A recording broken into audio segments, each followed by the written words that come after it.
Benvenuti, buongiorno a tutti, ben ritrovati, lunedì 15 settembre 2025, aggiungo anche l'anno così per essere più precisi.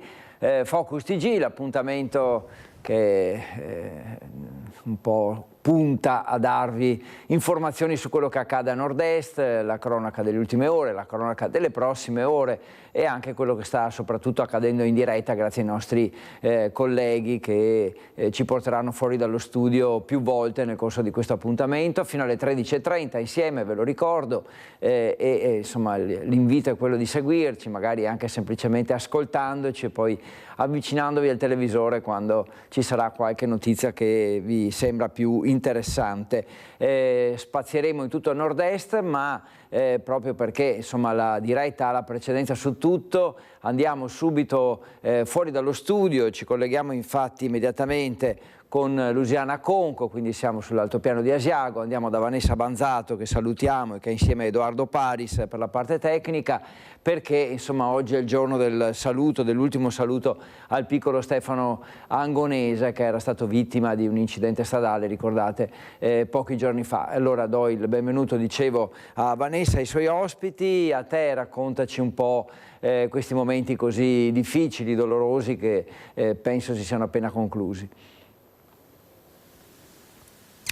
Buongiorno a te Federica, a tutte le persone che ci stanno seguendo da casa. In realtà io mi sento di dire una cosa, c'è un momento di una tristezza davvero pesantissima, c'è un momento di un dolore enorme, eppure in tutta questa tragedia la scomparsa di Stefano ha portato ancora una volta qui a Luciana Conco la forza di questo ragazzino di 13 anni, il sorriso di questo ragazzino di 13 anni e tutto il bene che la comunità intera voleva a Stefano Angonese.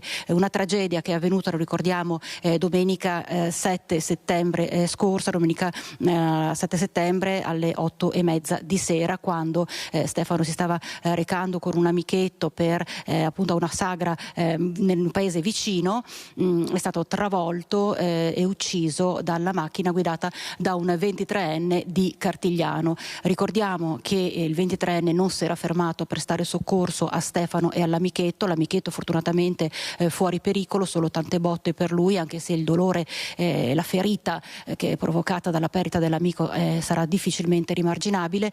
Questa persona è scappata, non si è fermata, è stata raggiunta la giornata seguente dai carabinieri che l'hanno arrestato. Adesso per lui sono stati confermati i domiciliari, potrà spostarsi da casa soltanto per andare a lavorare. Ma noi veniamo alla giornata di oggi in cui l'intera comunità darà l'ultimo saluto a Stefano Angonese alle 15 e se ci troviamo proprio all'interno della chiesa parrocchiale dove si svolgerà il rito funebre, la chiesa intitolata a Santa Maria della Neve e San Marco. Con me il vice sindaco di Luciana Conco Luca Girardi e il consigliere con delega allo sport, perché tra l'altro faccio una parentesi, era un grandissimo sportivo Stefano, Roberto Grandesso. Proprio partirei con Grandesso perché lei era qua al lavoro fino a poco fa, perché si stanno preparando tantissime iniziative per questa giornata particolare. Sì, stiamo preparando appunto la chiesa per questo rito funebre, soprattutto per Stefano perché era sempre sorridente. Cerchiamo di alleviare questo drammatico fatto allestendo praticamente la chiesa nel miglior modo possibile. Come vedete abbiamo messo i fiori lungo il viale che porterà Stefano davanti all'altare e i compagni di gioco hanno già fatto, come vedete, i mazzi di fiori e la bicicletta che era il suo sogno. I motori a Stefano era il sogno, lui voleva diventare meccanico. Per cui oramai lo conoscevamo, stava sempre a mettere a posto la bicicletta, guardare le moto, guardare i motori. Questo era il suo sogno, il suo grande sogno. Cerchiamo di fargli raggiungere il sogno con un piccolo gesto che purtroppo lo vedete voi. Ecco. Vice sindaco Girardi, un'intera comunità è unita più che mai, perché la perdita di Stefano forse ha rafforzato ancora di più quest'unione che caratterizza ormai da sempre Luciana Conco. Certamente, lei sta dicendo proprio quello in questo momento che sta affrontando la nostra comunità, una comunità addolorata, una comunità che si stringe con il lutto cittadino attorno a Stefano, ai suoi familiari, ai suoi amici, ai suoi parenti. È una comunità unita, coesa, che cerca di rendere omaggio a questo giovane, a questa giovane perdita per la nostra comunità. Quindi noi abbiamo sentito all'unanimità che sia stato giusto appunto proclamare il lutto cittadino per dare a Stefano, alla sua famiglia,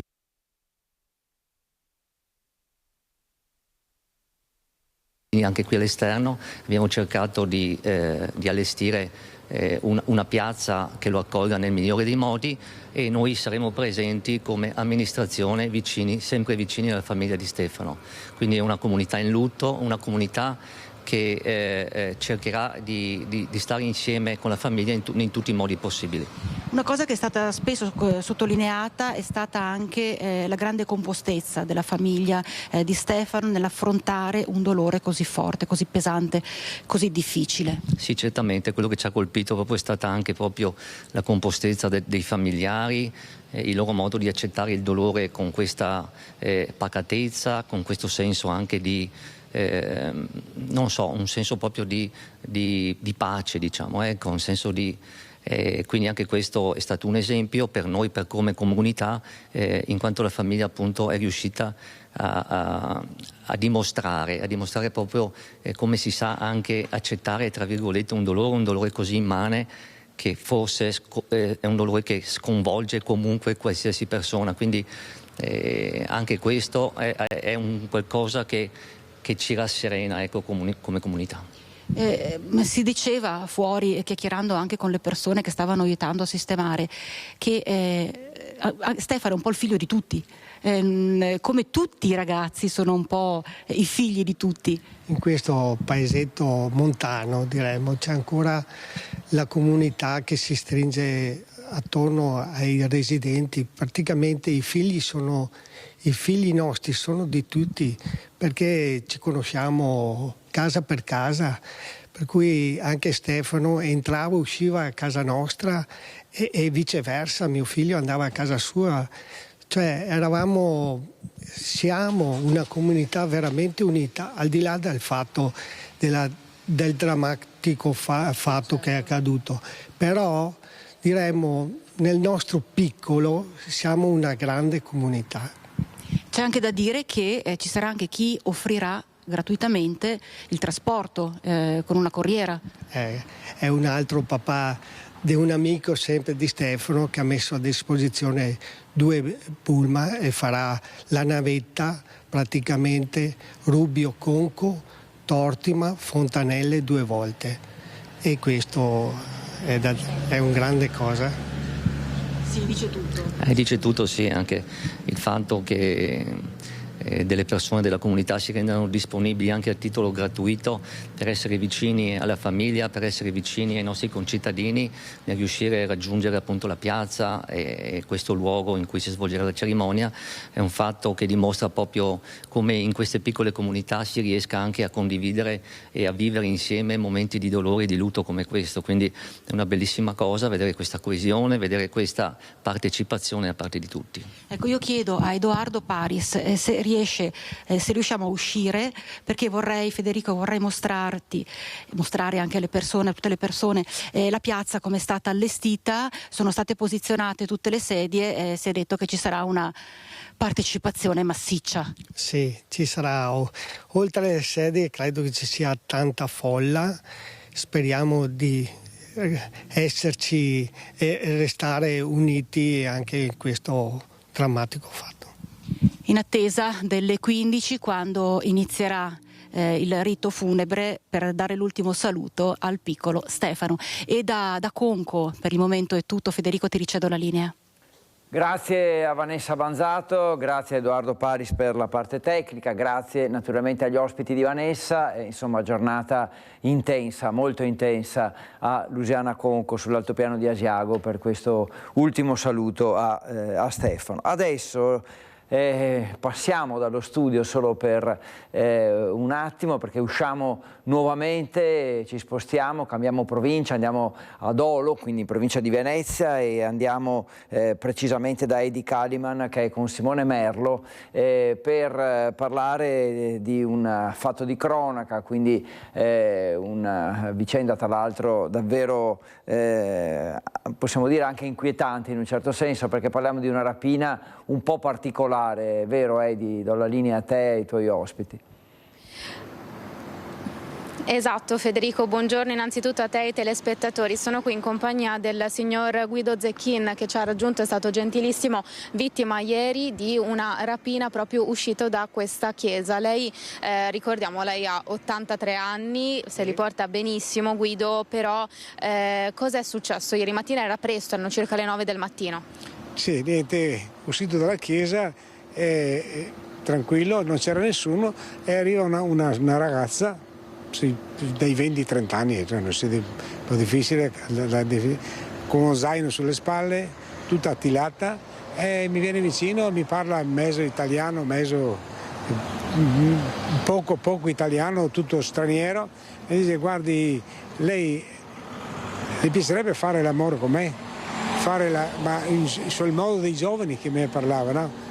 No, perché io non ho bisogno di fare quelle cose, perché io ho altre cose da fare, perché queste sono proposte che a me non me ne fregano proprio niente. Ma lei tranquilla, non si è resa e ha cominciato a dire: ma sa, facciamo una bella cosa, senti, per cortesia, ciao, vado via, perché io non posso, non mi interessa. Basta. E infatti lei si è poi diretto in quella via D'Auli, una via che lei fa spesso. Sempre la faccio, perché è una via tranquilla, non passano macchine, non c'è il sole, e che il sole mi dà fastidio perché non ci vedo tanto bene, e sono partito pensando che la cosa sia finita lì. Ho fatto un po' di metri, mi giro e me la rivedo. Ho detto: basta, no? Vai via, no? Ma sai com'è? Ma parlava pochissimo, molto poco. Ha insistito fino a che l'ha seguita, fino alla fine della via, e che cosa è successo lì? Fino alla via, non fino alla via, alla fine, dove c'è il negozio di ottico, no? A un certo momento pensavo di averla finita la storia, e invece mi giro e me la trovo a 3 metri, questa qui. Ma non è ancora finita la storia. E allora cominciavo a preoccuparmi, perché insomma questa qua che insomma è una ragazza giovane, insomma sono cose che non sono abituato, insomma. Ho detto: per cortesia vai via, perché sennò facciamo una guerra qua, no? Lei ha cominciato a girarsi, non rigirarsi, a un certo momento mi è saltata addosso e mi ha preso la collana, che io ero vestito con la collana sotto, no? E me l'ha strappata di forza. A questo punto io l'ho presa la collana, anch'io l'ho presa. Abbiamo lottato un pochettino, ma ho dovuto cedere perché lei è una forza incredibile. Mi ha graffiato la mano, che mi ha portato via dalla pelle, e a un certo momento io ho deciso di arrendermi, e lei è stata ferma lì un po' di tempo, mi guardava, io la guardavo, non sapevo neanche cosa fare.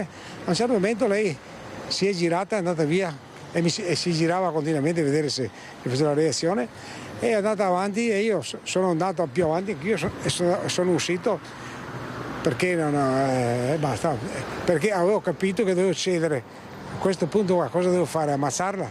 Ma non ho neanche le capacità, perché avevo paura che avesse qualcuno, che di solito sono mai da sole, no? Mi arriva un pezzo di uomo, prendo anche le botte dopo il furto, e così è andata a finire la storia. Ricordiamo che è successo alle 9 del mattino, in giro non c'era nessuno e ci ha raggiunto con noi anche il sindaco Nalesso, che saluto e ringrazio. Sindaco, innanzitutto ha voluto portare anche la vicinanza a Guido, perché sono fatti che a Dolo non succedono, pur essendo un territorio molto attenzionato anche dalle forze dell'ordine sotto questo senso. Ci diceva che le telecamere ora sono al vaglio della polizia per capire effettivamente se si può riconoscere questa ragazza che nessuno pare aver mai visto in questa zona.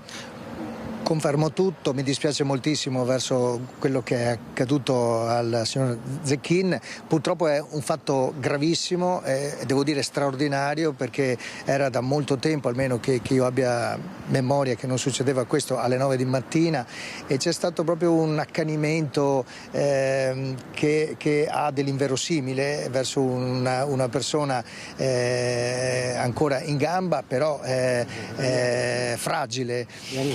Ecco, e quindi su questo bisogna fare una riflessione, no? Verso una intensificazione anche di quelli che sono i controlli, i presidi sul territorio, anche di domenica mattina, ma soprattutto ecco l'attenzione che deve porre la persona, di qualsiasi età, verso tutti coloro che si avvicinano in maniera, fra virgolette, strana. Ecco, al vaglio sono non solo le videosorveglianze dei nostri impianti su tutto il centro storico, ma anche quelle che sono le testimonianze di chi magari passando, purtroppo non c'era nessuno in quell'istante, ma passando hanno visto, secondo ciò che ha appena dichiarato il signor Guido, una giovane persona, appunto bionda, non molto alta, pulita, una bella ragazza. Ecco, e su questo credo che la solidarietà di tutti, la solidarietà di tutti possa anche aiutarci. Un appello però lo voglio fare a questa persona, affinché veramente ripensi a ciò che ha fatto e ridia il maltolto, ponendosi verso le autorità competenti, dicendo che ha sbagliato. Almeno questo come ultimo atto di dignità di una persona che verso un'altra persona più anziana lo dovrebbe fare, altrimenti la giustizia farà il suo corso nella misura più forte, con tutto l'impegno e l'attenzione anche mia personale. Insomma, l'appello è chiaro, Sindaco, la ringrazio anche il signor Guido per questa testimonianza. Federico, se non hai domande, con Simone Merlo da Dolo ti restituiamo la linea. Grazie per questo racconto dettagliato di ciò che è accaduto, grazie al Sindaco, grazie e solidarietà naturalmente alla vittima, grazie a Edi Kaliman per il collegamento da Dolo insieme a Simone Merlo. Ancora un passaggio dallo studio per uscire immediatamente di nuovo, come vedete insomma tanti collegamenti e tanta cronaca che arriva qui a Focus TG, e lo spostamento è immediato nella provincia di Treviso. Andiamo a Roncade infatti, dove troviamo Lucio Zanato che ci racconta di un furto avvenuto nella notte, ma un furto non così semplice, nel senso che colpita è stata un'azienda, e quindi come sempre anche in questo caso la nostra solidarietà e il microfono che passa proprio a Lucio per raccontarci quello che è successo. A te Lucio, dove sei?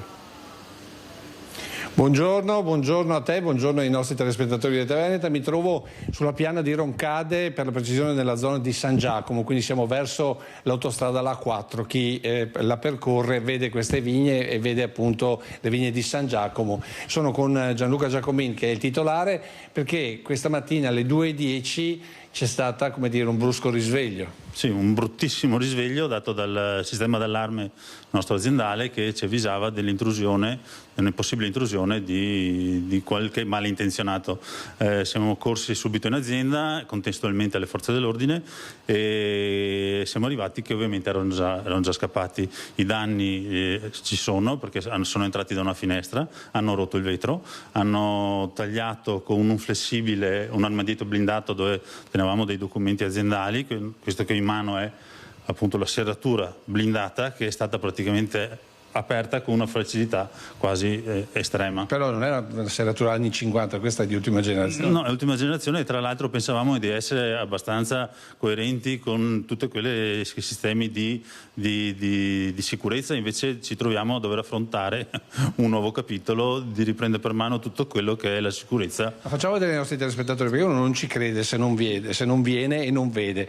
Perché ad esempio questo, e lo facciamo vedere davanti alla telecamera, è un pezzo di vetro blindato della porta sfondata, giusto? Sì, della finestra sfondata. Esatto, ma la cosa particolare è qui dietro, li facciamo vedere, è il sistema di videosorveglianza. Quando uno dice abbiamo la videosorveglianza siamo a posto, e invece no, hanno annullato praticamente le telecamere e non sono più visionabili, non so come siano riusciti, però è una telecamera di ultima generazione, quindi con la termocamera e tutto quello che può essere utile a rilevare l'immagine quindi danni importanti. Bottino, pochi euro, quello che hanno trovato in cassa che usiamo per il resto nella giornata, ma nulla di così. Neanche le bottiglie? No, adesso credo che non abbiano asportato bottiglie, ma siamo ancora nella fase di riordino, perché hanno messo sottosopra tutto l'ufficio, quindi siamo ancora in fase di inventario. Ecco, così. Erano 3 persone, mi dice? Sì, erano 3 persone, questo mi è stato detto da un mio collega che ha subito il furto un'ora dopo la nostra, qui vicino, che è qui vicino sulla via qua adiacente, e lui ha messo delle fototrappole che usava per le volpi e ha ripreso l'immagine. Hanno cercato di distruggere queste fototrappole, però l'immagine era già stata inviata, quindi lui ha l'immagine di queste 3 persone incappucciate con la tuta che hanno fatto il loro lavoro, insomma. Ecco, ma lì ad esempio i danni sono stati solo danni di fatto, perché lì sono entrati nel cantiere. Sì, adesso di preciso abbiamo fatto solo uno scambio, una telefonata veloce, perché anche lui era nella fase di riordino, quindi ci siamo scambiati ovviamente delle opinioni, e l'opinione principale è che dobbiamo far sì che la sicurezza diventi per noi, che siamo un'azienda agricola, e quindi i varchi di accesso sono innumerevoli, essendo che i vigneti sono circostanti all'azienda, e quello che mi propongo è di trovare un tavolo di confronto tra le autorità, tra la polizia, quindi le forze dell'ordine, noi imprenditori, e casomai riuscire, come hanno fatto in altre regioni, a sfruttare quelli che sono i bonus sicurezza. Non a caso lo Statuto Autonomo della provincia di Trento ha messo a disposizione con delle soglie dei soldi per adeguare gli impianti di sicurezza, quindi dalle videocamere, piuttosto che tutte le serrature, piuttosto che tutto ciò che riguarda. Però lì siamo regione autonoma. Ma non è vero, sì, è regione autonoma, ma ricordiamo che in Modena, attraverso la Camera di Commercio, ha fatto la stessa cosa.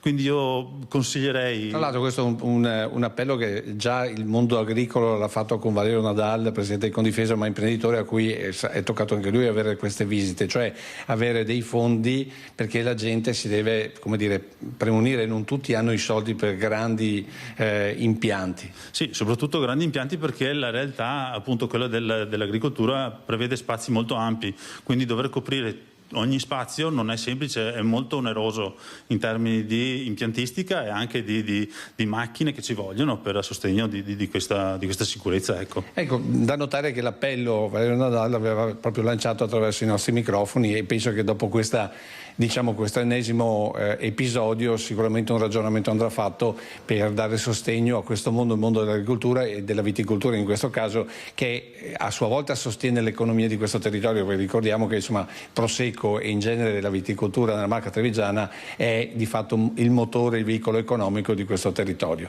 Grazie a Gianluca Giacobin, e ti cedo la linea per i prossimi interventi e i prossimi colleghi. Grazie a Lucio Zanato, che era collegato da Roncade per raccontarci di questo furto nella notte nelle cantine delle vigne di San Giacomo. Veramente rimaniamo in studio pochissimi secondi, stiamo uscendo già nuovamente, altro collegamento, andiamo a Padova.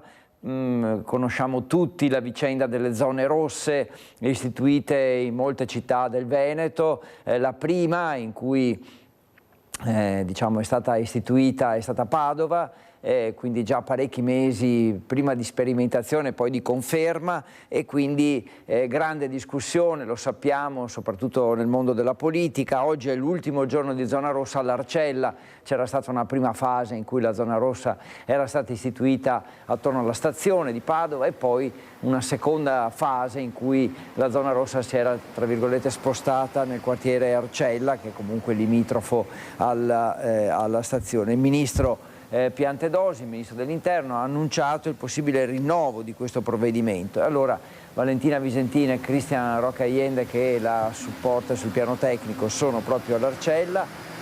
Con loro c'è anche Elena Ostanel, consigliere regionale del Partito Democratico. Valentina, a te la linea, raccontaci anche un po' che aria tira all'Arcella, che aria si respira oggi, ultimo giorno di zona rossa. Proprio così, ultimo giorno di zona rossa qui all'Arcella, e questa ordinanza, questo provvedimento di zona rossa qui in questo quartiere della città aveva creato fin da subito molto dibattito e tante polemiche, perché oltre alla politica erano stati anche proprio i residenti e i commercianti ad intervenire sull'opportunità di questo provvedimento che riguarda uno dei quartieri più grandi e più popolosi della città. All'esito della zona rossa, che oggi si conclude, le polemiche non si sono fermate, i commercianti continuano a mantenere molte perplessità e la cittadinanza è divisa. Ne discute soprattutto la politica, anche il sindaco Giordani era intervenuto nei giorni scorsi dicendo, insomma, non vedendo la necessità di continuare con la zona rossa nel quartiere Arcella, ma il ministro Piantedosi, arrivato a Padova per il nono raduno dell'Associazione Nazionale della Polizia di Stato, invece sembra confermare invece la volontà di continuare con le zone rosse e quindi anche con la zona rossa all'Arcella. Qui con me c'è Elena Ostanel, consigliere regionale, che ha seguito insomma da vicino la vicenda, ha anche sentito e si è interfacciata spesso con i cittadini. Se ne discuterà anche in Consiglio Comunale questa sera proprio sulla zona rossa. Sono così necessarie come ha detto il ministro Piantedosi? Piantedosi dice che sono necessarie, ma in realtà io non capisco chi abbia ascoltato. Probabilmente è venuto qui un pomeriggio e ha deciso che erano necessarie in maniera autonoma, perché l'amministrazione comunale di Padova, come ha ben detto il sindaco Giordani, ma la giunta ha detto appunto di essere contrario alla continuazione. Questa sera ci sarà una mozione in Consiglio Comunale che chiede al Consiglio di esprimersi sulla contrarietà di continuare con la zona rossa in Arcella, e oltretutto i residenti che abbiamo spesso ascoltato, io credo per la maggior parte, credono che sia stato un provvedimento che non ha portato i risultati che erano stati promessi.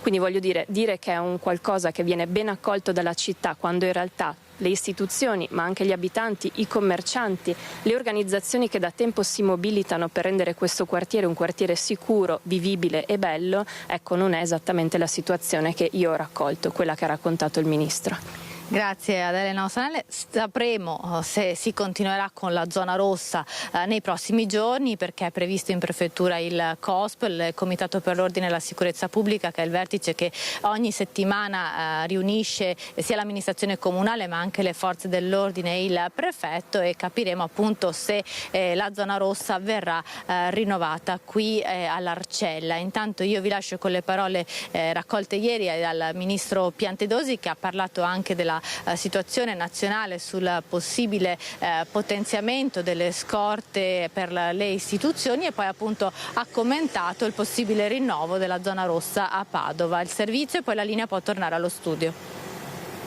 Chi si occupa di sicurezza agisce in base a principi di massima precauzione, quindi anche questo a prescindere da segnali concreti, specifici, che molto spesso è anche difficile cogliere e avere. Quindi si fanno valutazioni di scenario e comunque si cerca di andare sempre un po' più in là, e quindi di fare opera di prevenzione massima, siccome non costa nulla farla. Massima precauzione, anche se avvisaglie concrete non ci sono. Il ministro Piantedosi spiega così la circolare riservata inviata a questori e prefetti: analizzare il livello di sicurezza delle scorte, delle protezioni personali di istituzioni ed esponenti del governo, e in caso rafforzare le misure di sicurezza. Dopo le parole della premier Giorgia Meloni, seguite l'uccisione dell'attivista americano di destra Charlie Kirk sull'arma della violenza verbale sempre più diffusa che può incitare a quella fisica, Piantedosi conferma che non si può sottovalutare nulla. Tutto può accadere, chi può dire, insomma, il nostro contesto politico, sociale molto diverso, insomma, e quindi mi tenderei a dire che grazie a Dio siamo, insomma, una società che ha ancora degli anticorpi da questo punto di vista,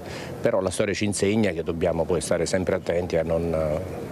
Il ministro ha poi parlato del tema delle zone rosse, un argomento che nelle città di tutto il Veneto, in particolare a Padova, ha scatenato nei mesi scorsi un forte dibattito tra le forze politiche. A Padova, proprio mentre sta per scadere la zona rossa nel quartiere Arcella, il ministro conferma la volontà di rinnovare il provvedimento. Se ne discute, io so che c'è anche molto apprezzamento qui a Padova come altrove, perché poi non è altro che un modo per rafforzare la vigilanza e il controllo sul territorio, come ha spiegato dai cittadini da più parti, quindi vedere la presenza maggiore, più visibile appunto delle forze di polizia e soprattutto scandita, insomma, nell'operatività da determinati obiettivi, quindi ecco perché continueremo.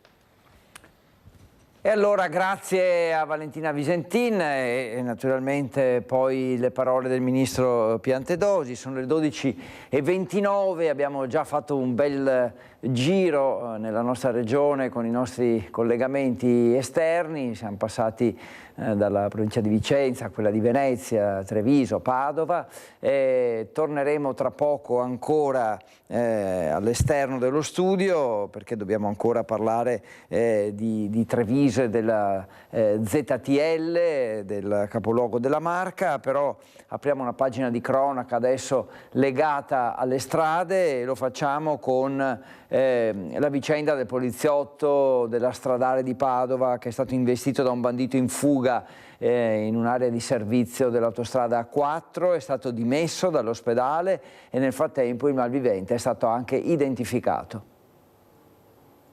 Ha un volto il bandito che venerdì dopo le 23 non ha esitato un attimo a spingere sull'acceleratore dell'auto rubata su cui viaggiava e travolgere un capo pattuglia della Polizia Stradale di Padova, un agente di 45 anni nell'area di servizio della A4 Tesina Sud a Grisignano di Zocco. L'agente, che ha riportato diverse fratture e un profondo taglio a un sopracciglio, è stato dimesso dall'ospedale San Bortolo di Vicenza dove era ricoverato. Nel frattempo, grazie alle immagini registrate dalle telecamere di videosorveglianza dell'area di servizio, il malvivente è stato identificato. Si tratta di un romeno evaso dagli arresti domiciliari, ripreso mentre beve un caffè e risale sull'auto rubata a Rho nel milanese. Accortosi degli agenti che si stanno avvicinando dopo l'alert lanciato dalla centrale operativa, l'uomo investe il poliziotto lasciandolo a terra e fugge. La BMW si è poi diretta verso il Veneziano dove è stata intercettata dagli agenti della Polstrada di Venezia che l'hanno inseguito sino a Spinea dove ha abbandonato il veicolo ed è fuggito a piedi. Da qui l'uomo avrebbe rubato altri 2 veicoli e sarebbe arrivato sino in Friuli da dove potrebbe aver varcato il confine. Sul suo capo pende adesso anche l'accusa di tentato omicidio. Le indagini continuano. Vicenda davvero drammatica quella che ci ha raccontato Chiara Gaiani, vedremo gli sviluppi per quanto riguarda le indagini, ovviamente grande impegno da parte delle forze dell'ordine, la polizia in particolare, su questo soggetto che poi è riuscito a fuggire, vedremo fino a dove.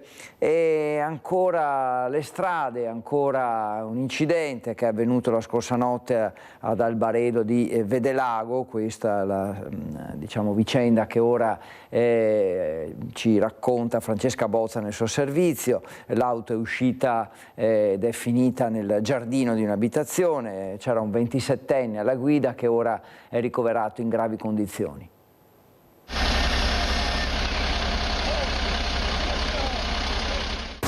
Questi fanai accesi qua, io non posso. È stata una notte di grande paura, quella vissuta dalla proprietaria di questa casa, svegliata in piena notte, erano circa le 3 da un violento boato, come racconta il figlio che abita a pochi metri dalla madre, subito arrivato per vedere cosa fosse successo. Ci siamo svegliati, un gran botto, poi i vicini hanno chiamato subito l'ambulanza e ci siamo trovati la macchina dentro il giardino, insomma. Vi siete spaventati? Sì, parecchio, sì.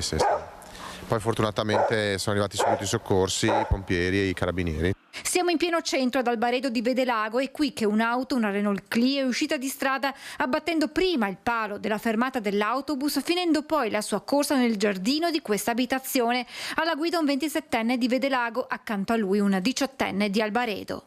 Uno stava sdraiato, quindi sì, si vedeva che stava un po' male, probabilmente anche l'impatto, l'airbag eccetera, quindi, però comunque poi è arrivato subito il soccorsi. I 2 feriti sono stati subito soccorsi dai sanitari del SUEM e trasportati in ospedale. Il 27enne è in gravi condizioni ma non sarebbe in pericolo di vita, ferite lievi per il 18enne. Sul posto anche i vigili del fuoco di Castelfranco e i carabinieri per i rilievi di legge. Spetterà loro ricostruire l'esatta dinamica del sinistro che avrebbe potuto avere conseguenze ben più gravi.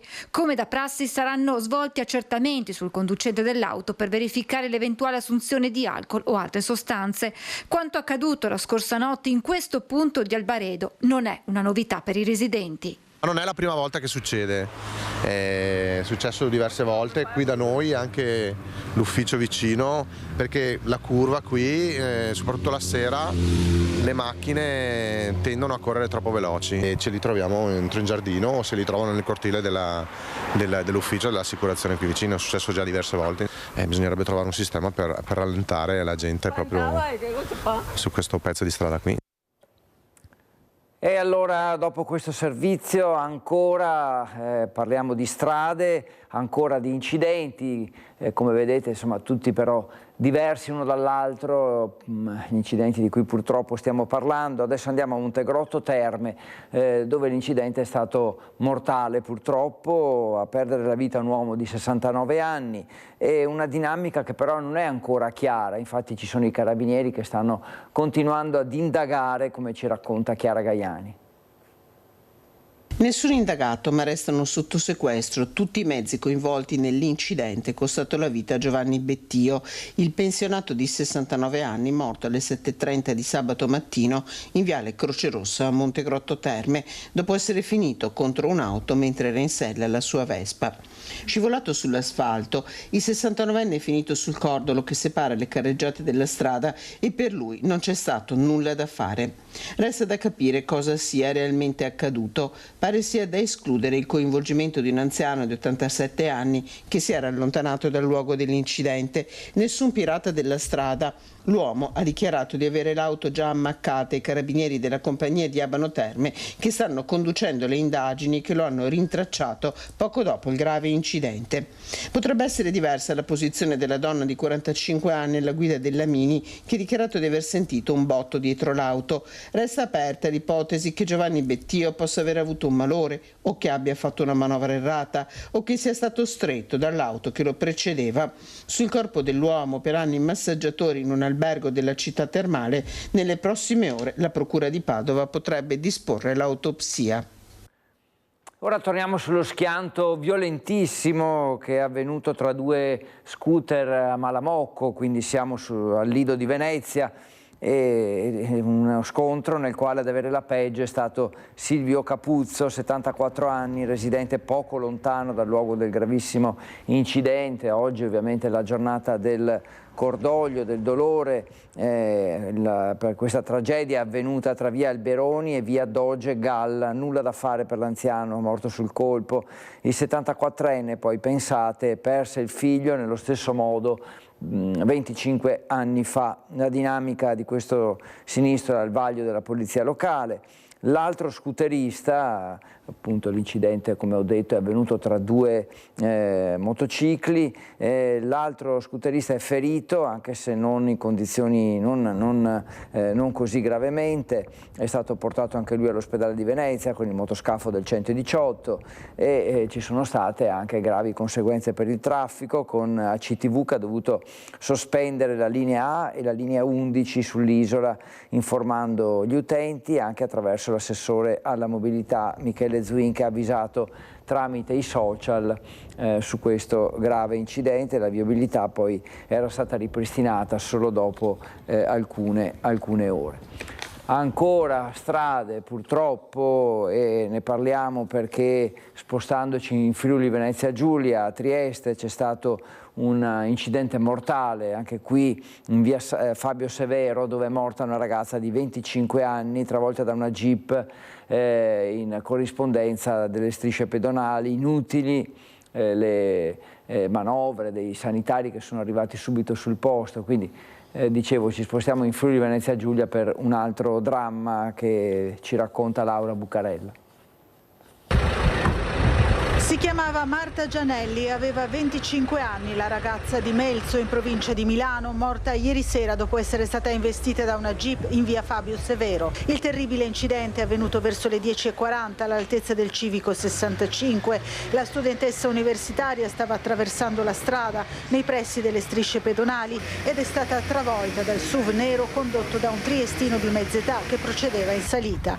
Alla drammatica scena hanno assistito alcuni ragazzi che si trovavano all'esterno di un locale vicino all'angolo con via Marconi, molto frequentato dagli universitari. Io stavo parlando qui con il mio amico del marciapiede, guardando verso la via qua di fronte a noi, e questa macchina a velocità non troppo sostenuta ma probabilmente oltre il limite, dalla coda dell'occhio l'ho vista colpire completamente lo spartitraffico e poi girando appunto la testa per l'urto ho visto la ragazza distesa per terra. L'impatto è stato violentissimo, tanto che la giovane è stata sbalzata in avanti di una ventina di metri.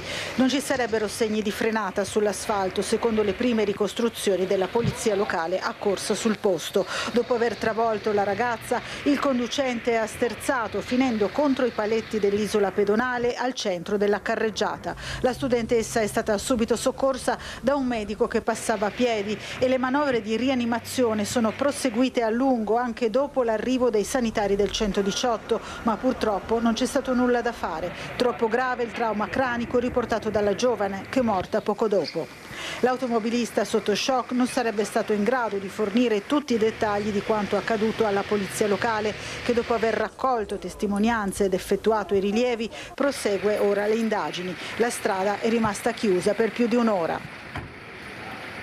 È ancora un incidente dal Friuli Venezia Giulia, da Trieste. Torniamo in Veneto, andiamo per la precisione a Borso del Grappa, zona molto nota per quello che è un po' una sorta di punto di riferimento per chi pratica il parapendio. Cos'è successo? È successo che in via Caose a Borso del Grappa un parapendista tedesco in fase di atterraggio ha sbagliato manovra ed è finito dentro al lunotto posteriore, pensate, di un'auto parcheggiata a bordo pista, è finito con le gambe all'interno dell'auto. L'uomo è stato soccorso dai sanitari di Pedemontana Emergenza, arrivati con l'ambulanza e l'automedica, e ha riportato purtroppo una lesione spinale ed è stato trasportato all'ospedale di Treviso, dove verranno eseguiti ulteriori esami per verificare le sue condizioni.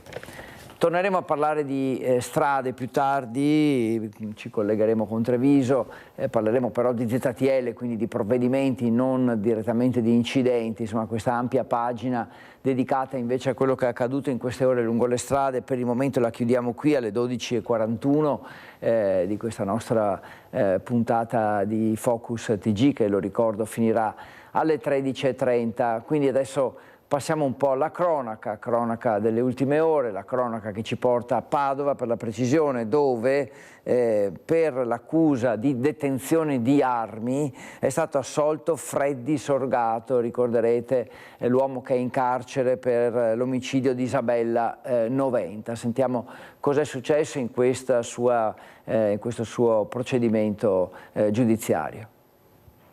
Assolto in Corte d'Appello di Venezia dall'accusa di detenzione illegale di armi, Freddy Sorgato, il camionista condannato a 30 anni per l'omicidio di Isabella Noventa insieme alla sorella Deborah e con la complicità della tabaccaia Manuela Cacco, è stato assolto invece dall'accusa, secondo filone dell'inchiesta del delitto, della segretaria di Albignasego, avvenuto nel gennaio del 2016.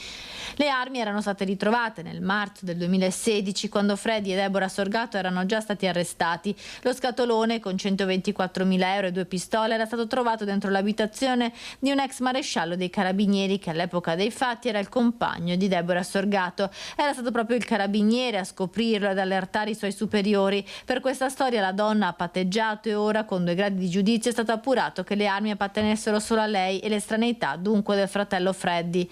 Dopo questo verdetto, il camionista ballerino, che si trova in carcere a Milano, vorrebbe tentare di chiedere la revisione del processo per l'omicidio di Isabella Noventa, il cui corpo non è mai stato ritrovato. Grazie Valentina Visentì per questo aggiornamento. Adesso andiamo in Prato della Valle a Padova, dove c'è stata la festa della polizia, la festa dell'Associazione Nazionale della Polizia di Stato, per la precisione, alla presenza del ministro Piantedosi. Quindi insomma immagini che sono anche emozionanti, ovviamente, che noi rivediamo per ripercorrere questa festa.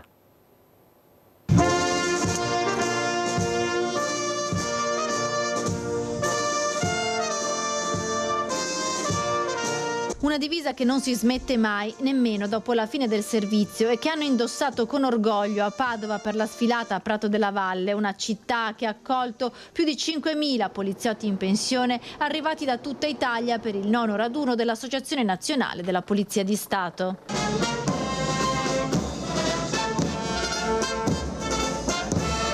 Gli applausi accompagnano le sezioni del Veneto, ultime a sfilare nella lunga parata che è stata aperta dalla delegazione della polizia ucraina per siglare il forte legame di amicizia.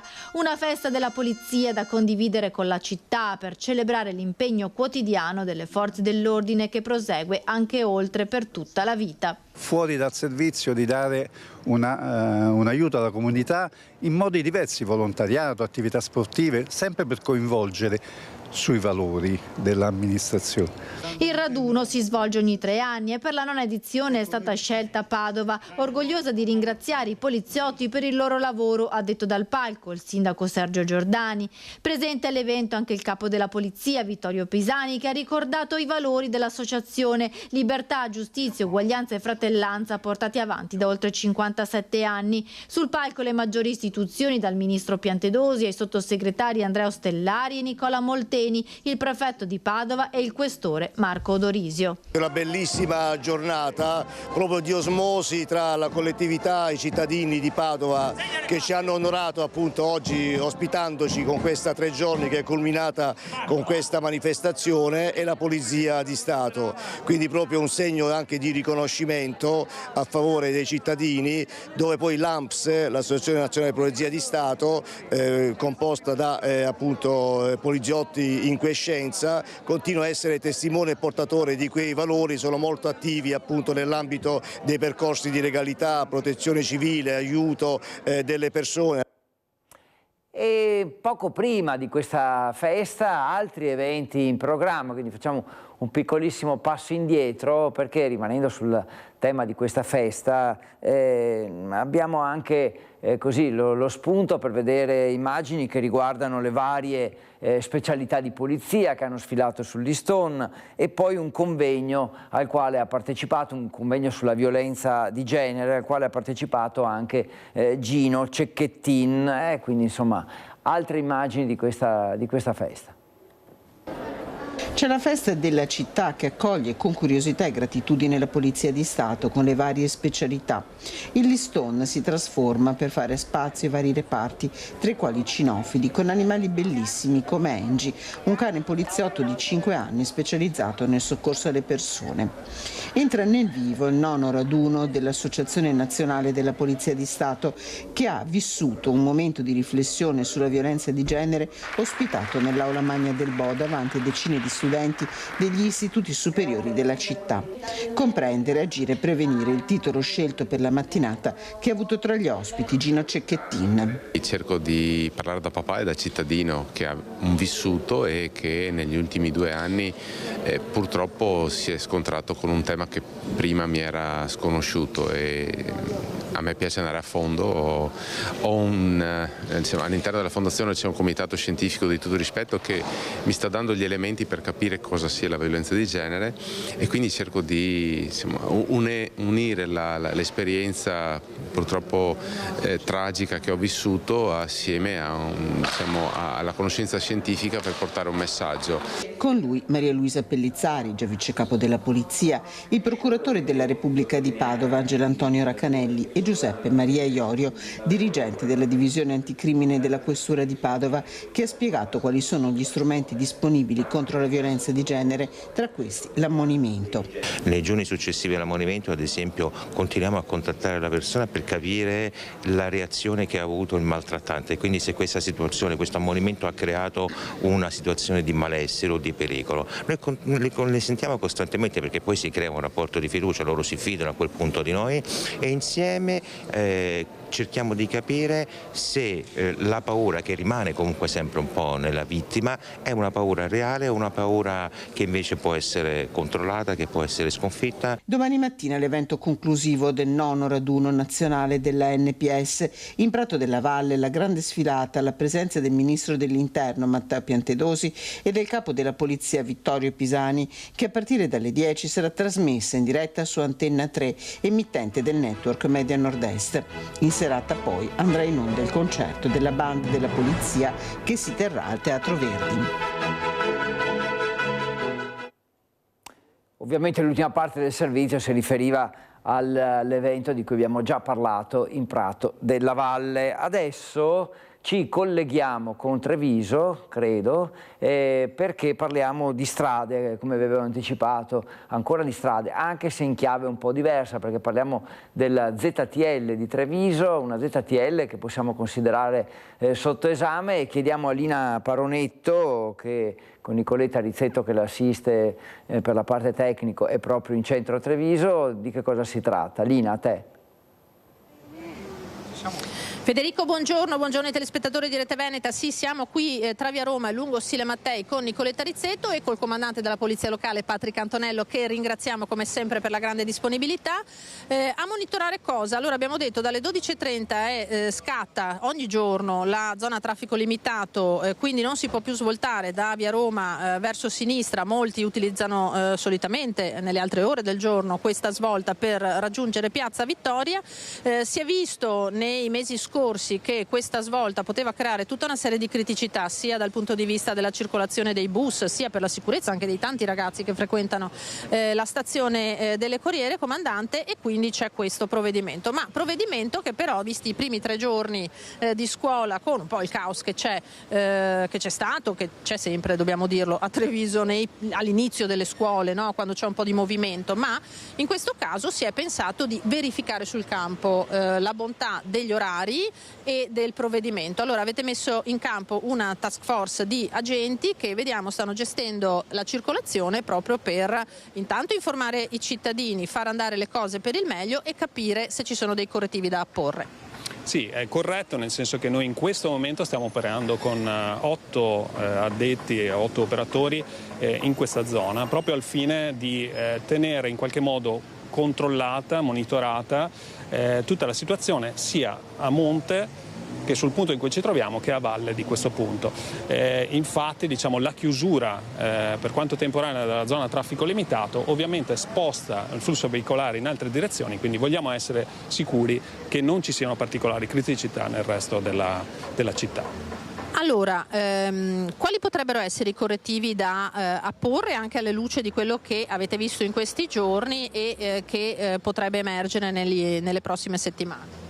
Guardi, io credo che uno dei possibili correttivi riguardi proprio l'orario, nel senso che adesso siamo attivi dalle 12:30 fino alle 14 con questa ZTL che viene attuata in questo momento anche con la forza e la presenza nostra, però effettivamente dovremo attendere che un po' le scuole abbiano, come dire, raggiunto l'ottimo, ossia la definizione di quelli che dovranno essere gli orari definitivi. Finché ci troveremo in una situazione come quella attuale di inizio, siamo proprio prossimi, abbiamo cominciato la settimana scorsa con le scuole, alcuni orari sono ancora provvisori, per cui dovremo necessariamente avere la possibilità e la necessità magari di ritarare gli orari.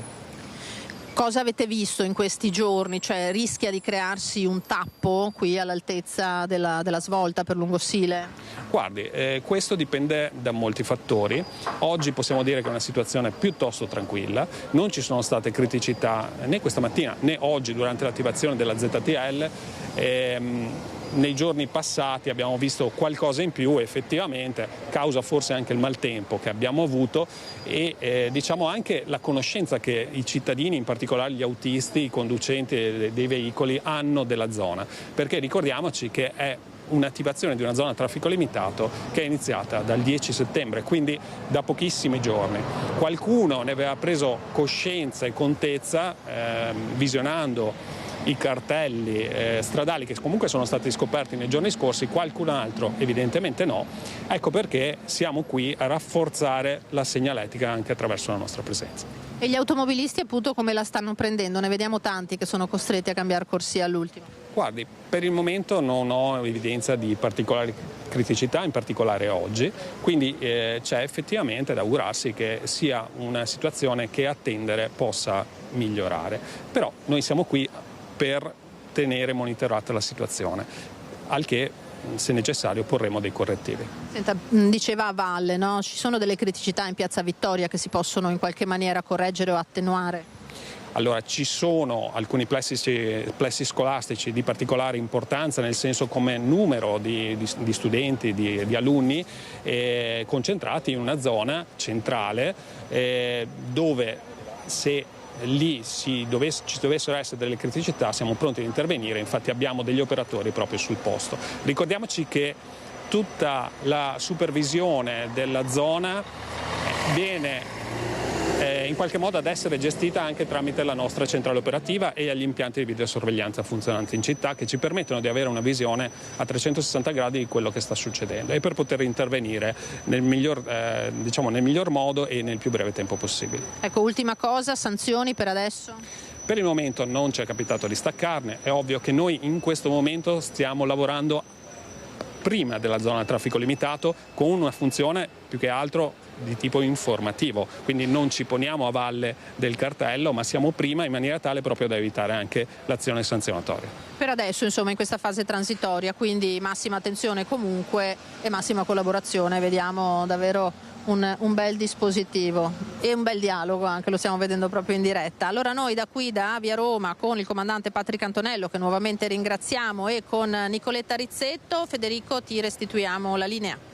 Grazie Lina, grazie Nicoletta e grazie al comandante, tutto ben documentato in diretta, effettivamente abbiamo proprio cercato, direi con le parole, con le immagini di Lina e di Nicoletta, anche un po' di fare informazione pure noi come la polizia locale, cioè informare di questi cambiamenti i cittadini che sono alla guida. Adesso andiamo a Venezia, o meglio indirettamente andiamo in Venezuela perché c'è una delegazione di parlamentari italiani che è pronta a partire proprio per il Sud America per trattare la liberazione di Alberto Trentini. La proposta è stata lanciata dal senatore del Partito Democratico Andrea Martella durante una mattinata che il Festival della Politica di Mestre ha dedicato a questo giovane che, ricordiamolo, è originario del Lido di Venezia e che è detenuto a Caracas. Bisogna intensificare ogni sforzo di carattere diplomatico da parte del nostro governo per cercare di portare Alberto Trentini a casa. Noi siamo anche disponibili come parlamentari a costituire una delegazione che possa andare ad incontrare le autorità venezuelane, a interloquire, a parlare con Alberto, fare tutti gli sforzi per poterlo riportare dopo 301 giorni di detenzione. Una delegazione di parlamentari italiani in Venezuela per favorire il ritorno a casa di Alberto Trentini. Il senatore veneziano Andrea Martella lancia la proposta da un affollatissimo incontro al chiostro dell'M9, dedicato nell'ambito del Festival della Politica di Mestre, proprio alla detenzione in Venezuela del cooperante del Lido. Il 15 novembre 2024, mentre si recava a prestare la sua opera di volontariato per una ONG che si occupa di disabilità, Alberto è stato fermato ad un posto di blocco e arrestato senza la contestazione di accuse formali. Poco ha convinto l'intervista in cui solo recentemente il ministro degli esteri venezuelano Iván Gil ha parlato di un procedimento in corso, negando ci siano state violazioni dei diritti umani. Nessuno sa niente, cioè la famiglia, l'avvocata, l'ambasciatore, che caspita ne so. Sono rispettati i diritti umani quando si trattiene una persona per un anno in carcere? No, non credo, soprattutto non c'è nessuna imputazione, non si sa nulla, quindi certo che no, i diritti umani non sono rispettati. Da tempo residente a Lido, l'attrice Ottavia Piccolo, presente a Mestre come attivista dell'associazione Articolo 21, ha letto una lettera al mondo del cinema inviata dalla madre di Alberto per ringraziare il Festival del Lido dell'interesse che ha manifestato per il figlio. Mi chiedo spesso, scrive la madre di Alberto, cosa penserà questo ragazzo del suo paese che per mesi l'ha abbandonato e non si è adoperato abbastanza per liberarlo. La figlia del presidente di municipalità del Lido è stata battezzata assieme ad Alberto Trentini. Emilio Guberti quindi conosce bene la famiglia. Penso che sia in una prigioniero di un gioco ben più grande e che al di sopra delle non sue colpe sicuramente. Tutti sperano e vogliono la liberazione di Alberto, ma c'è un particolare di questa vicenda che divide le opinioni. La cosa che mi preoccupa è che invece dal nostro governo non vengano particolari attenzioni. Non abbiamo sentito mai dire il nome di Alberto Trentini, che so, dalla Presidente del Consiglio. Probabilmente sin dall'inizio noi anche come amministrazione comunale se eravamo contattati, ci è stata data l'indicazione da parte dell'avvocato di famiglia di tenere un profilo molto basso. So attraverso anche il sindaco che si è interessato che l'interessamento da parte del governo c'è, probabilmente stanno facendo delle trattative sotto, chiamiamole sotto traccia. E ora andiamo nel Bassanese, lungo la Valsugana, chiusa la ex 47, la strada che a Primolano ha visto purtroppo un masso staccarsi dalla montagna e quindi c'è questa modifica alla viabilità. Tragedia sfiorata lungo l'S47 Valsugana a Primolano di Valbrenta, dove un grosso masso si è staccato dalla montagna, ha abbattuto una pianta che è finita sulla strada per poi rimbalzare sull'asfalto e piombare in un campo a ridosso della linea ferroviaria. Fortuna ha voluto che in quel momento non stesse passando nessuno. Solo 2 corse dei treni sono state sospese in via precauzionale, mentre la strada comunale è stata chiusa a pedoni, bici e veicoli da un'ordinanza a firma del sindaco Ferrazzoli. Appena avute le segnalazioni su quanto accaduto effettivamente, si sono attivate sia la provincia autonoma di Trento per quanto riguarda la rete ferroviaria e conseguentemente noi, perché comunque è una strada comunale ma che ha un'importanza rilevante, perché di qui insomma passava un tratto della ciclabile del Brenta ad esempio, e poi è una strada che costituisce comunque un'alternativa alla statale 47. Bisogna che qualora si ritenga di riaprirla lo sia fatto in massima sicurezza. La strada quindi sarà chiusa sino a che saranno effettuati tutti gli accertamenti del caso. Il problema arriverà lunedì, quando sarà chiusa anche la galleria da Primolano ad Arsier, perché proprio l'ex 47 Valsugana sarebbe stata l'arteria alternativa. Ora invece il sindaco spiega quali strade si dovranno prendere in attesa della riapertura della comunale. Sarebbe auspicabile, anziché l'uscita a nord di Primolano, di imboccare l'uscita a Enego, che consente comunque di raggiungere Primolano a sud e quindi di mettersi nella vecchia statale Passarolle, che consente di arrivare quindi prima ad Arsier e poi a Feltre.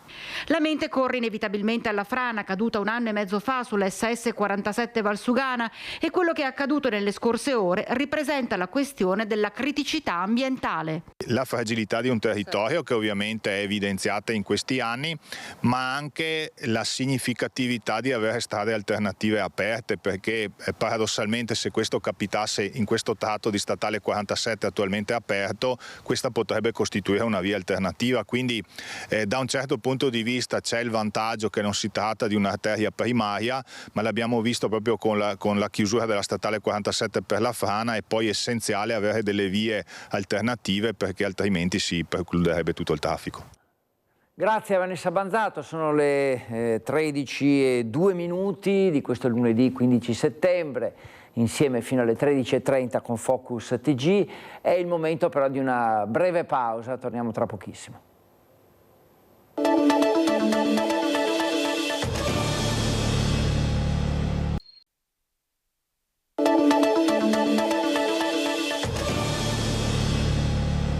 (13:04), bentornati a Focus TG. Apriamo adesso una pagina politica ovviamente insomma tema importante e di attualità quello delle elezioni regionali. Al Festival della Politica a Mestre è intervenuto su questo argomento anche il professor Massimo Cacciari, la sua risposta è stata abbastanza netta, il suo commento: per il PD si tratta di una sfida impossibile, meglio che si concentri su Venezia. La sfida alle regionali mi pare assolutamente impossibile, data la situazione in cui versa il Partito Democratico. Io, se fosse il Partito Democratico, mi concentrerei invece nel tentativo di rivincere a Venezia. Non usa mezzi termini il professor Cacciari quando gli si chiede come vede la partita delle regionali in Veneto, una sfida che l'ex sindaco di Venezia definisce impossibile per il PD, dando praticamente scontata la vittoria del centrodestra nonostante manchi ancora un candidato alla presidenza, e a chi spetterà l'ultima parola sul nome Cacciari ha le idee ben chiare. Mi pare che ormai le cose si siano abbastanza delineate, non rischieranno la pelle sostituendo Zaia, ci sarà il candidato di Zaia, quindi la battaglia alle regionali mi pare impossibile. Per Massimo Cacciari dunque è già archiviata la pratica regionale e allora il PD deve concentrare le proprie forze su Venezia con sfide ben chiare da affrontare. Non è certo una situazione di povertà o di disagio economico, è una situazione alla quale è difficilissimo, diciamo così, convivere con un'economia turistica scatenata, e quindi lo sforzo sarà sempre quello, cercare di organizzare al meglio questi flussi e cercare di fare una politica per l'abitazione e per la casa che favorisca quanto possibile, quanto umanamente possibile, gli indigeni. Per i professori, insomma, l'obiettivo del PD si chiama Cafarsetti, ma sono necessari alcuni punti fermi per centrarlo. Bisogna che il Partito Democratico sia tutto assolutamente unito come un solo uomo, su un candidato che sia abbastanza forte, sufficientemente forte, e poi mettere in campo il cosiddetto campo largo. Varrà quel che varrà, ma se non c'è non è possibile vincere neanche a Venezia. Io mi concentrerei a Venezia. Maniglio farà la sua campagna regionale e tanti auguri, ma non si può chiedere a nessuno l'impossibile. Intanto nel centrodestra continua il botta e risposta a distanza tra gli alleati sulle candidature. Nelle scorse ore sono arrivate le dichiarazioni del segretario della Lega Salvini: mi auguro che il centrodestra scelga in fretta, noi siamo pronti da tempo, abbiamo le liste pronte in tutte le province. A stretto giro la risposta del leader di Forza Italia Antonio Tajani: non è certamente Forza Italia che rallenta, ci sono problemi che devono essere risolti dalla Lega.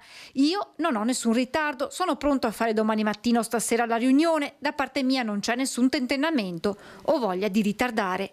Ermetico anche il ministro dell'Interno Matteo Piantedosi, intervenuto a Padova alla festa dell'ANPS. No, l'election day non è possibile che ci sia, perché ogni regione si determina da sé, come sa alcuni hanno fissato anche abbastanza breve, quindi non è possibile. Interni invece sui candidati. Riunioni previste? No, io non lo so, ma se lo sapessi non lo direi. Intanto la Lega si prepara all'appuntamento di Pontida fra una settimana, con questioni interne però ancora da affrontare, e anche un leader che invece c'è già e che sembra designato per la corsa a Palazzo Balbi. Parliamo di Alberto Stefani. Tra qualche giorno sarà sciolto il nodo per Roberto Marcato, ma per tutti gli altri nessuno ha una primazia. È ovvio che chi ha svolto bene il proprio lavoro, è stato per tanti anni all'interno del Consiglio regionale, ha sempre adempiuto tutti gli obblighi di partito, non vi sono motivi per non vederlo in corsa. Una porta aperta, ma a una condizione, sembra dire il vice segretario regionale del Carroccio: che Marcato non faccia la prima donna. Tutti a disposizione, lo stesso Barbisan tra questi, e la storia di nessuno verrà dimenticata. È la risposta a stretto giro indirizzata all'assessore campione di preferenze, che solo qualche ora prima, a margine di un convegno, era tornato ad agitare lo spettro di una corsa solitaria. Nessuna via è esclusa, nemmeno anche di andare anche da solo. A me mi diverte un pasto. Non suona bene, voto Marcato, è benissimo. Un Marcato che corre da solo? Beh, credo che non faccia onore alla sua storia di vero militante della Lega. È un Carroccio che vive di sentimenti contrastanti, quello di questi giorni, le fibrillazioni interne per le candidature legate alla spinta galvanizzata dal lancio di Salvini per un Alberto Stefani che sembra ormai muoversi da candidato in pectore per Palazzo Balbi. L'indizio del tour di incontri e strette di mano nella Marca trevigiana, terra di Giovanni Manildo, non è passato inosservato. Marcato però avverte. Che sia la scelta consapevole di una maggioranza, non il frutto di dinamiche romane. Lui ha bisogno di una investitura davvero forte e di una squadra forte. Per cui lo dico ai quattro fenomeni che ha il dubbio se candidare Marcato oppure no. No, lo dico per loro. È meglio avere uomini e donne preparati e forti perché saranno 5 anni duri da gestire. Ci sono dei fenomeni che magari non vogliono neanche che mi candidi io, non è che solo Marcato ha gente pro e gente contro, con tutto il rispetto, pertanto si sa come va la politica, non tutti piacciamo a tutti, però Marcato piace a molti. È con questo spirito che la Lega si avvicina a Pontida 2025, dove non mancherà la presenza dell'ormai vice segretario federale Roberto Vannacci. Non credo che ci possa essere una sua lista, credo che ci possa essere un suo sostegno in campagna elettorale. Una Pontida dove tra gli ospiti ci sarà Jordan Bardella, il braccio destro di Marine Le Pen, a confermare lo stretto legame con una destra mai digerita da una fetta consistente del Carroccio, a partire proprio da Marcato, che all'appuntamento ci sarà, ma non manca di ironizzare. Certo, magari a Pontida è il pratone dei leghisti, anche dei non leghisti, ma insomma soprattutto dei leghisti. Dunque, elezioni regionali, lo stallo del centrodestra. Adesso sentiamo il leader veneto dei meloniani De Carlo che si rivolge alle imprese chiedendo ancora un po' di pazienza per questo nome che ancora manca e sul numero di assessori in caso di vittoria non c'è dei calcoli De Carlo, la giunta deve essere espressione del peso dei voti.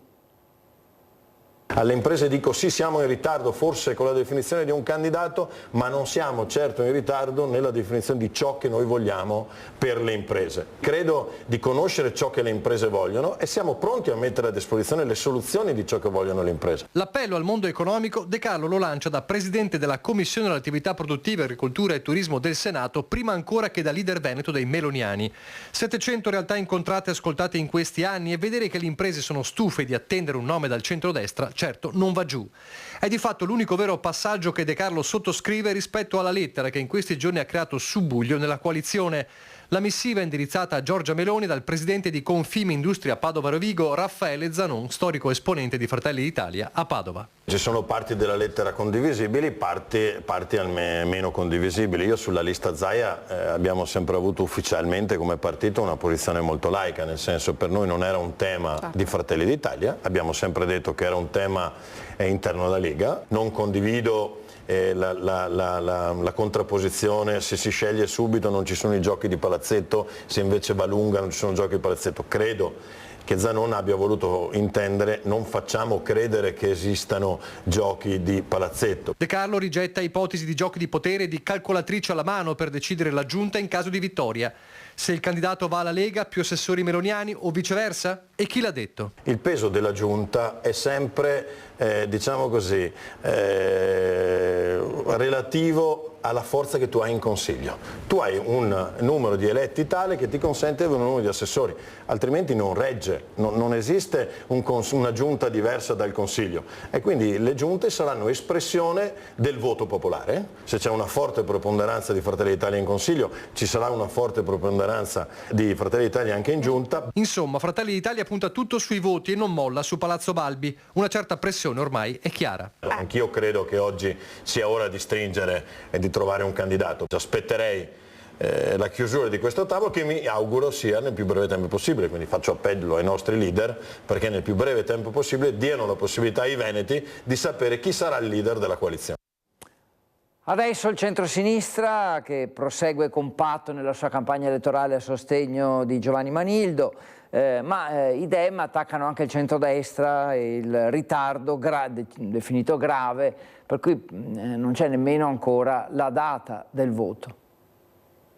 Da quando oltre 2 mesi fa è stata formalizzata la candidatura a presidente di Giovanni Manildo, il centro-sinistra veneto marcia compatto verso le prossime elezioni regionali.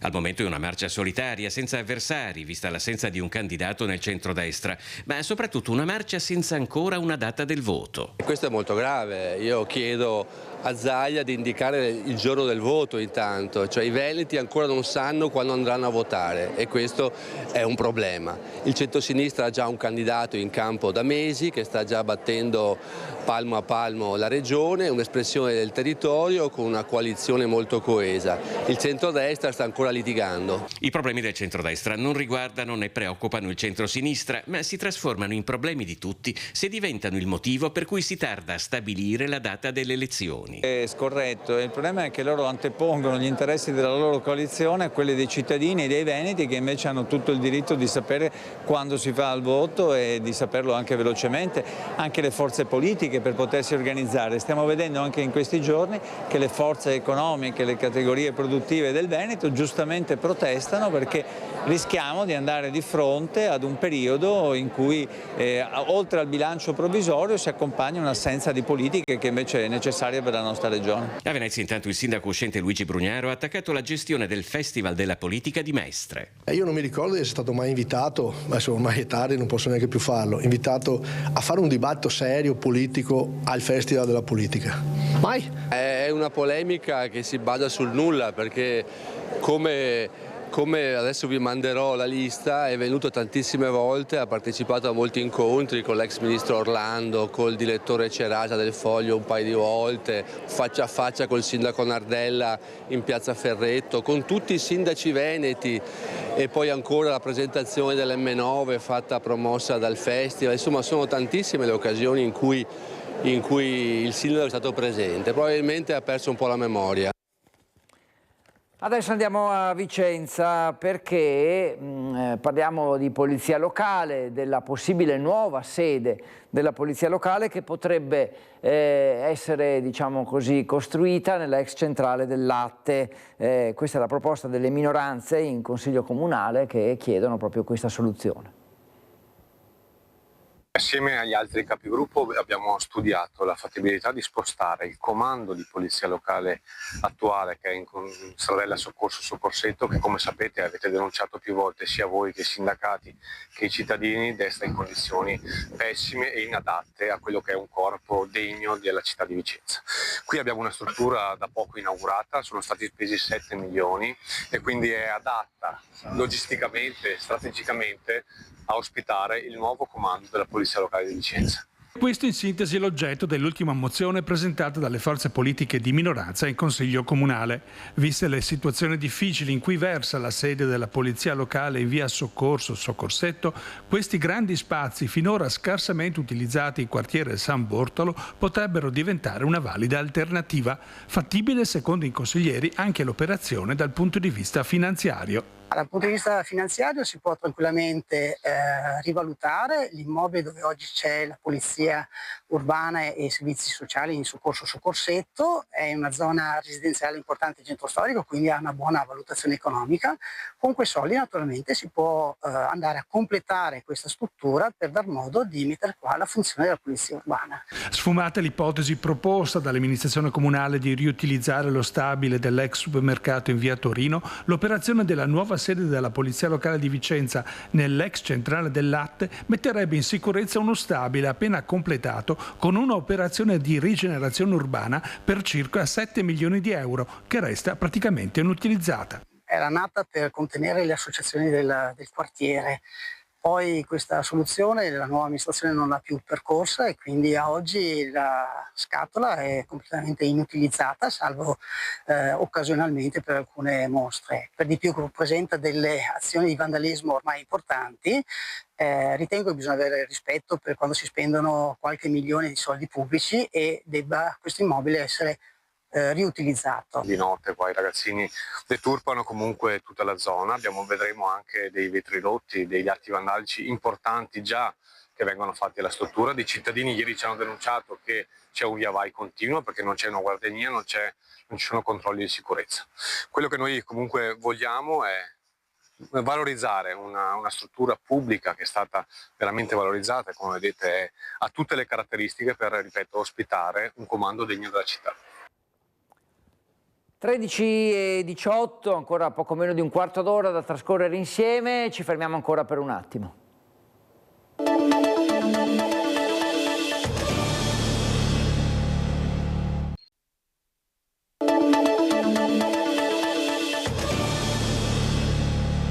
(13:21), Focus TG di lunedì 15 settembre. Parliamo di lavori pubblici adesso, in particolare nell'Alta Padovana, dove l'amministrazione di San Martino di Lupari ha illustrato il progetto di una nuova rotatoria. Quest'opera ha come obiettivo fondamentale la messa in sicurezza degli utenti della strada. L'opera in questione è la rotatoria che dovrebbe sorgere lungo la provinciale 78 a Monastiero di San Martino di Lupari, all'incrocio tra le vie Antonelli, Papaluciani e Sant'Andrea. Il progetto è stato presentato in una palestra gremita dove sono state fornite precise spiegazioni da parte dell'amministrazione e dei progettisti sulla reale necessità della rotatoria stessa, che avrà lo scopo di mettere in sicurezza uno dei punti neri del comune, oltre a rendere più scorrevole la circolazione lungo l'arteria. Un'opera che avrà un costo di 750.000 euro, di cui 200.000 da parte della provincia di Padova, per 27 metri di diametro. Contestualmente sarà realizzata una serie di lavori complementari, dalla riqualificazione dei marciapiedi esistenti alla creazione di nuovi percorsi pedonali tra le frazioni di Monastiero e Sant'Andrea, l'inserimento di attraversamenti sicuri e accessibili, l'adeguamento delle fermate dei bus e l'illuminazione dell'intera area. Nello specifico i progettisti hanno spiegato in maniera dettagliata alcuni elementi specifici, a cominciare dall'ampiezza della rotonda. Hanno chiarito che le dimensioni dell'opera, 27 metri di diametro, rappresentano la dimensione necessaria per consentire il regolare transito di mezzi.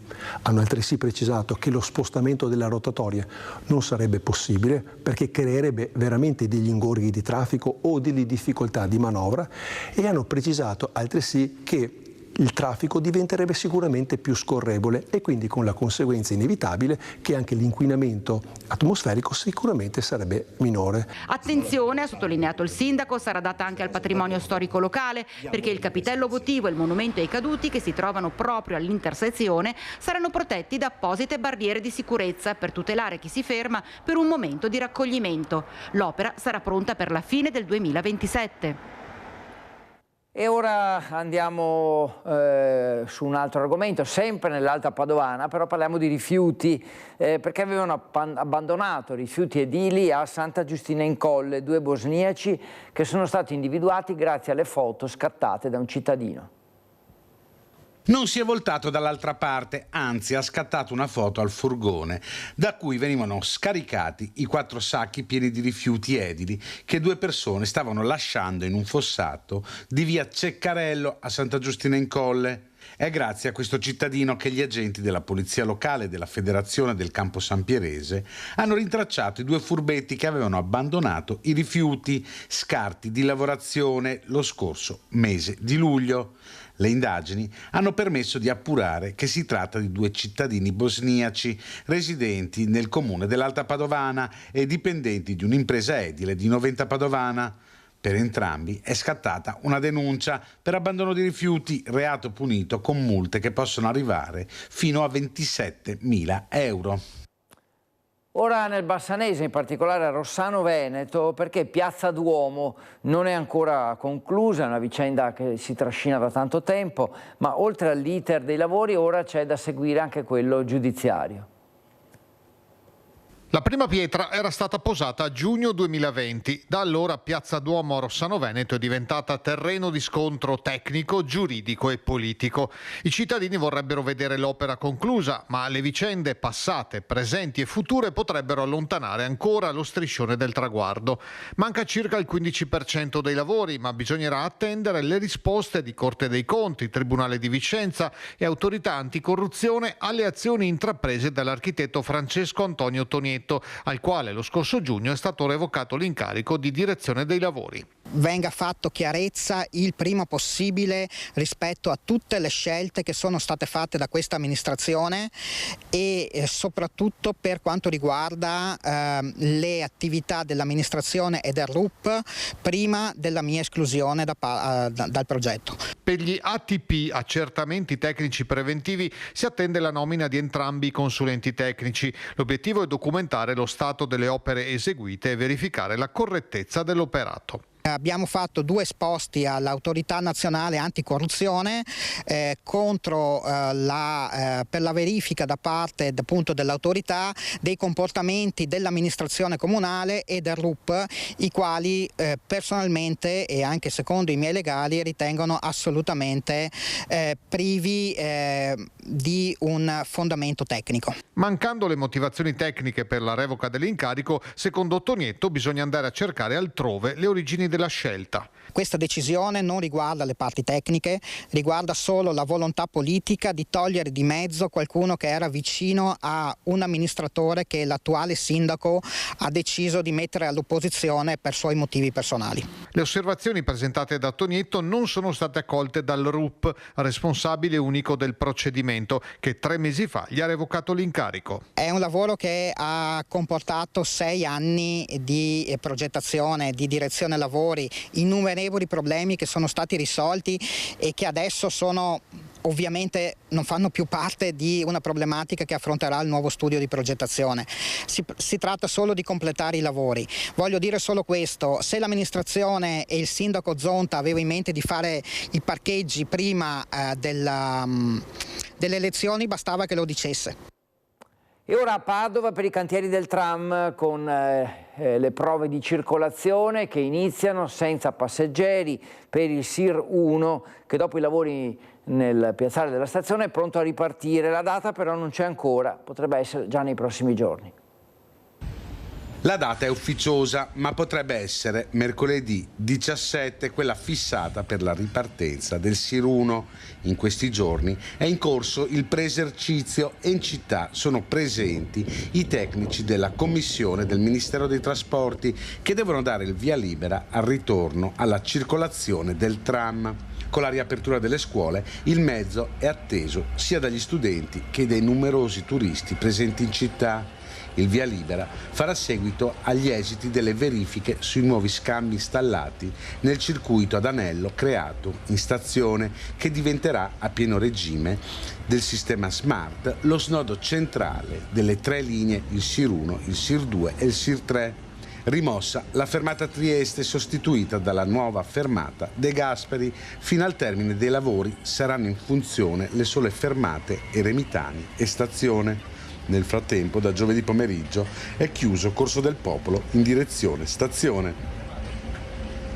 Allora avete sentito, mercoledì, quindi dopodomani, potrebbe essere la data buona per la riapertura del SIR 1, cioè la ripartenza del tram, quello già esistente ovviamente, che era stato sospeso per i lavori estivi, la manutenzione, alcuni aggiustamenti da fare e quindi adesso forse ripartirà a breve per dare anche un servizio migliore agli studenti soprattutto. Direi che possiamo fermarci qui. Focus TG si conclude per questa edizione di oggi, lunedì 15 settembre. Io vi ringrazio, vi auguro buon pranzo se dovete ancora pranzare, buon pomeriggio e poi naturalmente continuate a seguire Rete Veneta con tutti i nostri programmi e i notiziari che arriveranno poi nel pomeriggio. Grazie, buona giornata a tutti.